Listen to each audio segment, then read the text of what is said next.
Bonjour et bienvenue dans ce nouveau café Maya, le café de mon agence IA. Aujourd'hui, nous allons faire un tour des possibilités avec l'intelligence artificielle et les automatisations. Tout d'abord, je me présente, je suis Natacha de Rezende, spécialisée en automatisation pour les entreprises. Donc je réalise des systèmes sur mesure adaptés à votre activité pour gagner du temps sur toutes les tâches rébarbatives que vous faites au quotidien.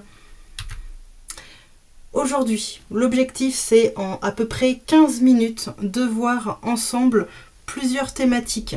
Nous allons faire déjà un petit rappel de ce qu'est l'IA et l'automatisation. Donc c'est un rappel de ce qui a été vu ensemble la semaine dernière, très rapidement. Puis nous allons explorer 6 grands secteurs d'activité auxquels vous êtes peut-être concernés dans votre entreprise. Et nous allons faire une séance de questions-réponses. Et je vais vous présenter les futurs ateliers à venir. Tout d'abord, un retour sur ce qui a été vu la semaine dernière, la différence entre l'IA et l'automatisation. Donc l'IA, l'intelligence artificielle, elle a pour objectif de penser, entre guillemets, donc elle va analyser, elle va créer du contenu, elle va pouvoir prendre des décisions, elle va s'adapter à un contexte donné.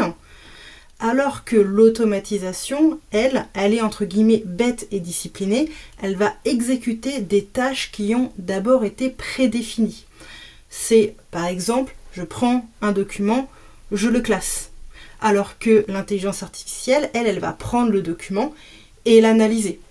Et les deux ensemble, ce que l'on appelle donc maintenant de plus en plus communément l'IA agentique, c'est le fait que grâce à l'intelligence artificielle et aux automatisations, un agent puisse être autonome dans une tâche et savoir quelle exécution il doit faire de cette tâche. Et donc par exemple, il y a beaucoup de domaines où en combinant les deux, par exemple sur tout ce qui va être en email, nous allons le voir ensemble juste après, il y a beaucoup de choses que l'on va pouvoir comme ça affiner, et d'un côté l'automatisation va prendre les données, mais d'un autre l'IA va elle les analyser, et on va obtenir comme ça des agents qui vont pouvoir faire beaucoup de choses pour votre activité. Donc premier grand pan, la gestion des mails. Ça fait partie des grands pans sur lesquels il y a souvent des automatisations qui sont demandées par les entreprises. Tout d'abord, c'est ce qu'on avait vu juste avant, on peut trier des mails. Alors déjà, l'automatisation, ça passe par la bonne gestion de sa boîte mail. Aujourd'hui, peut-être que vous utilisez déjà des règles de tri. Et bien, c'est déjà une forme d'automatisation. Je vous rappelle que les mails, il faudrait qu'ils soient déjà bien triés et bien classés dans votre boîte mail avant d'en faire quoi que ce soit. Si vous avez tous les jours à lire tous les mails promotionnels, des spams, si tout arrivait dans la même boîte de réception, ça va vous demander un temps de tri qui va être important. On estime qu'une entreprise, chaque salarié passe à peu près 1 heure sur son tri de boîte mail chaque jour. 1 heure au taux horaire, ça représente des dizaines de milliers d'euros chaque année de perdu pour une entreprise. Donc déjà, utilisez correctement les fonctions de filtre et de tri de vos boîtes mail, voire demander à un système automatisé de vous trier les mails. Ensuite, on peut donc classer un mail et analyser sa pièce jointe. Si en fonction d'une certaine pièce jointe ou d'une certaine thématique, il faut pouvoir le classer sur votre drive, par exemple, eh bien ça, en effet, on peut demander à une IA d'analyser la pièce jointe et à une automatisation de classer votre email. En fonction du contenu et ou de la pièce jointe, on peut également demander à avoir une analyse de la question et proposer une réponse pour le destinataire. Cette réponse, elle peut être mise en brouillon ou directement envoyée au destinataire final. Donc ça, après, il va y avoir plutôt un scoring de performance, mais c'est quelque chose qui aujourd'hui est fait par beaucoup d'entreprises. Un service après-vente ou un secrétariat qui est surchargé, c'est typiquement quelque chose qui est à mettre en place pour pouvoir réduire la pression sur l'humain qui est là derrière et qui lui doit répondre à tous les clients qui attendent une réponse. Si 80% des questions sont toujours les mêmes, eh bien dans ces cas-là, on peut faire des systèmes qui vont déjà préfiltrer en fonction de mots-clés où l'intelligence artificielle même propose directement la réponse. On peut aussi faire des envois ou des programmations du suivi de vos emails. Vous avez peut-être des devis auxquels vous n'avez pas fait de relance, et un devis qui n'a pas été relancé, c'est peut-être un client perdu. Alors vous avez peut-être déjà un système de gestion, un CRM qui vous permet de le faire. Si ce n'est pas le cas, il faut voir les fonctions qui sont déjà disponibles dans votre boîte mail et même éventuellement donc mettre en place une automatisation spécifique pour cela. Enfin, tout le mailing de prospection, et d'ailleurs la prospection ce sera un chapitre à part entière sur une des slides suivantes, mais faire du mailing, du cold mailing, en effet, ça fait partie aujourd'hui des choses qui se font très régulièrement. Vous recevez même déjà très certainement aujourd'hui déjà des emails de prospection. Deuxième grand pan, ça va être toutes les automatisations autour des blogs. Alors je prends WordPress comme exemple, mais ça fait partie des choses sur lesquelles vous pouvez aujourd'hui en fait peut-être passer déjà 1 heure par semaine ou 2 heures à créer du contenu pour votre site internet, pour votre SEO. Bien, on peut automatiser le fait d'aller trouver une idée, voire même d'aller récupérer une idée dans un calendrier éditorial. À l'issue de cette idée, on va pouvoir créer une coquille d'article, que ce soit une coquille plutôt vide, voire même tout un article de blog avec une thématique, un sommaire, une FAQ, plusieurs sections organisées. Suivant votre ligne éditoriale, vous avez peut-être en fait déjà des choses qui sont prédéfinies. Eh bien ça, on peut demander à une intelligence artificielle de vous aider à préparer un brouillon, voire même de vous faire un article complet. Ça dépend jusqu'à quel point vous souhaitez le déléguer. On peut aussi, à partir de l'article que vous avez créé ou que une intelligence artificielle a créé, vous proposer une image de couverture. Cette image-là, ça va vous servir directement sur votre blog en tant qu'image vedette, et vous allez pouvoir comme ça en fait éviter de chercher pendant peut-être des heures sur une banque d'images l'image qui va correspondre à votre article. Et éventuellement, une fois que votre article a été publié, eh bien proposer une publication sur les réseaux sociaux avec un post qui va bien.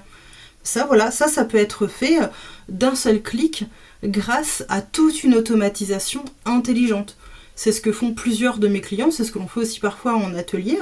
Et vous avez là, par exemple, tout un cheminement d'automatisation qui est possible. Dans la même lignée, on va pouvoir aussi automatiser les réseaux sociaux. Alors à plus ou moins grande échelle, encore une fois, ça va dépendre de vos envies.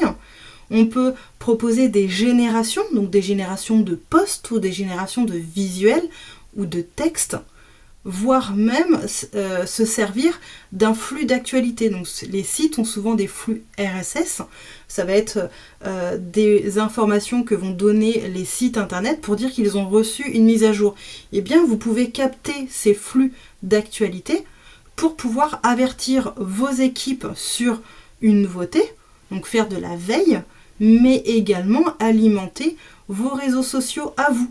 Peut-être que si vous avez plusieurs boutiques, vous avez tout un groupe, et si une boutique a fait quelque chose de nouveau, en informer le siège, voire à l'inverse, le siège a un nouveau produit, eh bien vous pouvez tout de suite avertir votre audience que bientôt cet article sera possible aussi disponible chez vous. Vous pouvez faire aussi tout le suivi et le reporting de vos posts, de vos commentaires, suivre votre engagement, suivre la viralité de vos posts. Ça vous permet en fait, au lieu d'aller chercher chaque semaine les informations et les reporter dans un tableau Excel, vous pouvez, grâce à une automatisation, récupérer toutes ces informations-là et les mettre à jour dans votre tableau à vous. Et enfin, tout ce qui va être gestion des commentaires. Alors, je pense notamment aux commentaires Facebook, Instagram, ou même YouTube, ou même LinkedIn. Vous avez peut-être énormément de commentaires, et bien sachez qu'on peut répondre par défaut déjà aux commentaires, mais on peut aussi appliquer une couche d'intelligence artificielle pour cibler les commentaires qui sont anormaux, qui ciblent une anomalie sur un de vos produits, ou voire même les commentaires haineux, pour en faire un traitement spécifique par un humain. Je pense par exemple à des influenceurs, eux, ils ont besoin que les haters soient mis de côté pour ensuite faire un traitement judiciaire. Des boutiques qui ont des nouveaux produits ont besoin de savoir quel est l'avis des consommateurs, et puis peut-être éventuellement d'adapter quelque chose sur le packaging ou sur le produit en lui-même. Et bien ça vous permet de faire remonter directement aux services commerciaux les tendances sur vos produits. Toujours donc dans la lignée des produits, là il va y avoir tout ce qui va être WooCommerce et Shopify, puisque maintenant beaucoup d'entreprises ont un site e-commerce. Dans le site e-commerce, il ne suffit pas que de publier un produit, il faut aussi faire tout le suivi qui va avec. Mais que ce soit de la publication, de la rédaction au suivi, il existe maintenant énormément d'applicatifs qui vous permettent de vous simplifier la vie. Donc par exemple, si vous souhaitez booster vos ventes, eh bien vous pouvez faire en sorte qu'à chaque fois qu'un client va aller visiter votre site, eh bien d'avoir des relances ou des offres personnalisées. Vous pouvez utiliser les mails pour envoyer par exemple une information personnalisée. Vous pouvez utiliser la géolocalisation pour avertir le client qu'il y a une promotion aujourd'hui, de faire un petit détour par chez vous. Vous pouvez gérer tout ce qui va être la logistique, donc les commandes, les stocks, au lieu en fait d'aller récupérer tous les jours les informations, de faire en sorte qu'elles aillent directement vers le service expédition. Vous pouvez aussi, d'un point de vue marketing, faire des campagnes publicitaires qui tournent toutes seules. Vous pouvez gérer votre service client, ça va aussi avec deux autres sujets que l'on a vus. Donc on avait vu tout à l'heure que le service mail, donc le service SAV, on peut faire un mail directement automatisé, mais ça va directement aussi sur une partie WooCommerce et Shopify. Vos clients, ils ont besoin d'avoir, vu que c'est des boutiques en ligne, ils ont besoin d'avoir un service client qui soit toujours disponible. Même si le service n'a pas forcément accès à tout, ne serait-ce que de prendre les 80% des questions, et puis pour les 20 qui restent, de dire ça, nous n'avons pas la réponse, nous proposons d'enregistrer votre demande et nous vous rappellerons demain. Ça, voilà, un client va apprécier et va rester fidèle à votre marque s'il a le sentiment que malgré tout, il y a toujours quelqu'un pour répondre à ses demandes. Et puis donc vous avez tout un pilotage de votre boutique avec les données qui vont être exportées en temps réel avec des rapports automatiques. Un autre grand pan de l'automatisation, ça va être tout l'univers de la prospection. Tout à l'heure, on a déjà parlé de la prospection par mail, mais on peut donc récupérer des prospects grâce à Google ou Le Bon Coin. Si vous avez un besoin de retrouver des clients dont votre cible allez sur Instagram, je pense par exemple à tout ce qui va être conciergerie. Souvent les conciergeries, elles ont besoin de trouver des personnes qui ont mis les biens en exposition sur Instagram. Et bien en fait on va pouvoir aller récupérer les posts Instagram, capter celles qui vont être vraiment la cible clientèle de la conciergerie là en exemple, et ensuite proposer des prises de contact via le canal Instagram ou via les emails si la personne a laissé son mail sur Instagram. Bien, comme ça en fait on peut récupérer des futurs clients, donc tout ce qui va être conciergerie, agence immobilière. Ça se fait vraiment très souvent et il faut y penser. Là où est votre audience, il y a très certainement moyen d'aller capter votre audience de manière automatisée. On va aussi aller pouvoir récupérer toutes les informations de Papers. Donc Papers, si vous connaissez, c'est l'équivalent de société.com. Eh bien, on va pouvoir aller récupérer, une fois que par exemple on a récupéré une entreprise sur Google Maps, eh bien on va pouvoir aller vérifier si l'entreprise en question, est-ce qu'elle est toujours vivante ou pas. Est-ce que l'entreprise, elle a au moins 10 salariés? Parce que peut-être que votre cible à vous, c'est les entreprises de plus de 10 salariés.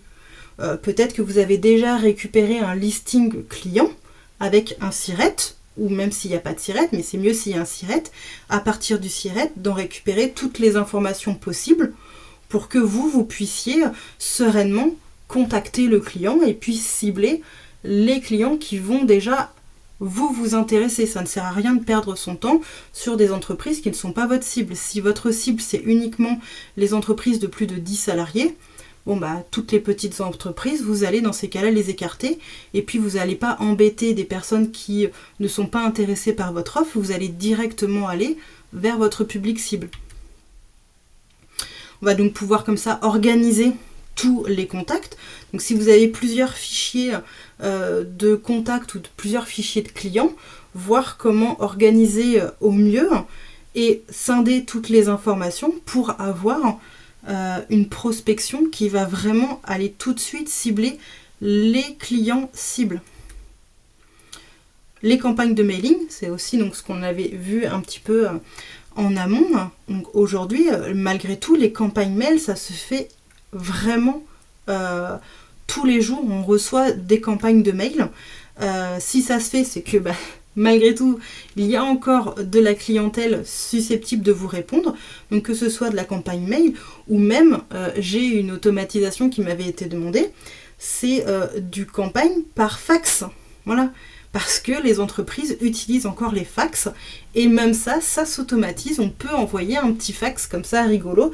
Donc en l'occurrence, pour dire au client, vous avez reçu en fait un fax, contactez-nous.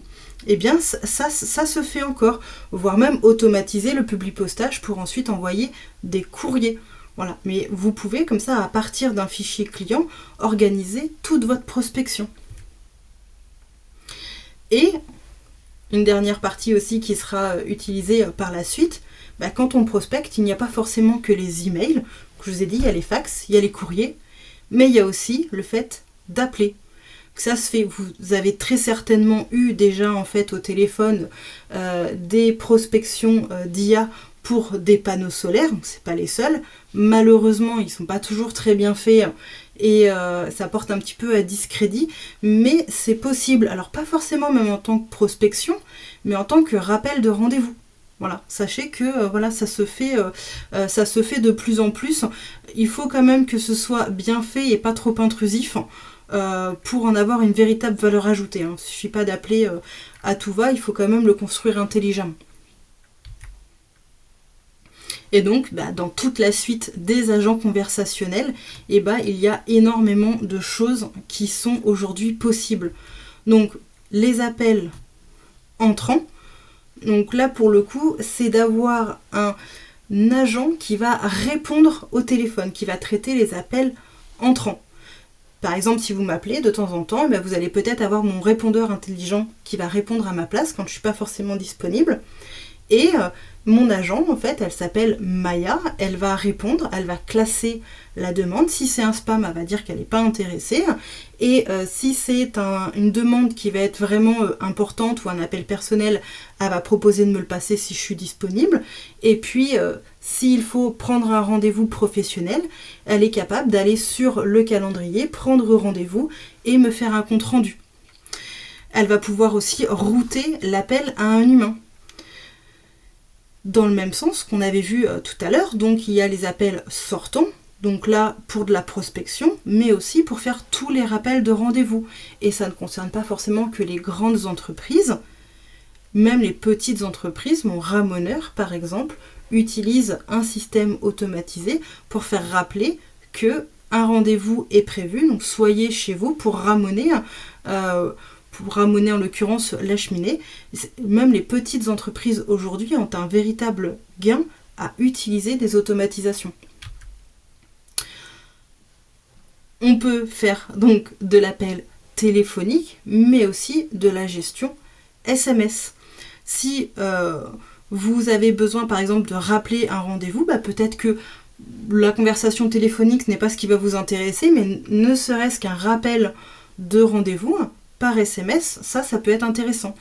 Voire avec des réponses aux SMS. Bonjour, êtes-vous toujours disponible pour votre rendez-vous?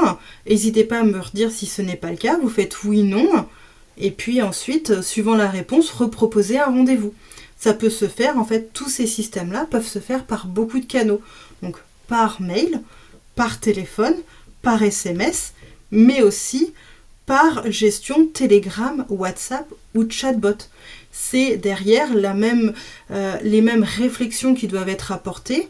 Si vous avez un chatbot sur votre site internet, c'est très certainement les mêmes questions qui vont revenir. Et bien ça, vous pouvez permettre en fait à votre public de répondre à vos questions sur tous vos canaux. Si vous avez un groupe WhatsApp, vous pouvez connecter une intelligence dessus. Si vous avez un groupe Telegram, eh bien n'hésitez pas dans ces cas-là à faire de la modération grâce à un robot intelligent. Sur ce, je vous laisse aux questions. Voilà, je vous remercie. Un petit mot rapidement sur tous les prochains rendez-vous qui sont prévus. Donc des ateliers professionnels où là, l'idée c'est de dire en 2 heures ou en 3 heures, ça va dépendre, voire même en 1 heure, mais généralement plutôt en 2 heures.